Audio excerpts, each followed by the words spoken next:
President-elect Bola Tinubu on Tuesday this week called for national reconciliation in the wake of the bad blood generated by the general election. Mr. Tinubu said he was saddened by reported infractions during the election and its aftermath in some states.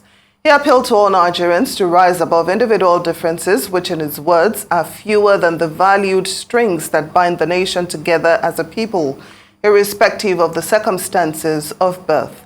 Senator Shehu Sani is a former national lawmaker and he joins us now to examine this appeal from the president-elect. Good day and welcome, Senator. Thank you for having me.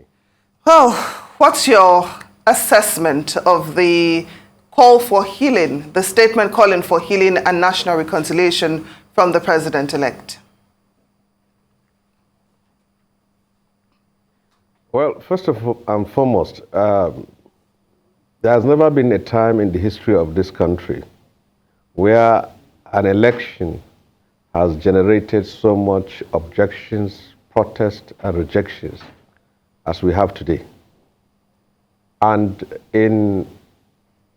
at a time like this, it is important that those that are saddled with the position of leadership to rise to the occasion. And at times like this, there is nothing as important as calling for a national reconciliation and national healings. And let us be very mindful that this protest, these rejections, and this in court uprising you are seeing is as a result of the unjust conduct of the elections at both the presidential and the national and the governorship and national state assemblies elections. And times like this, it's not about who is right and who is wrong, but it's about saving democracy and saving the country. Because once, at least today in Abuja, I have counted not less than 16 protest groups, all coming here to raise objections over the conduct of the last elections. And I believe that in a transition period like this, it's not just the president-elect, but the sitting president must be seen to be doing something. If he is leaving behind a country, he should leave behind a country that is more united than the one he has inherited. People are protesting, people are raising placards everywhere, and there is nothing a leader can do at this time than seeing that people get together, unite, and address those issues that brought them to the street.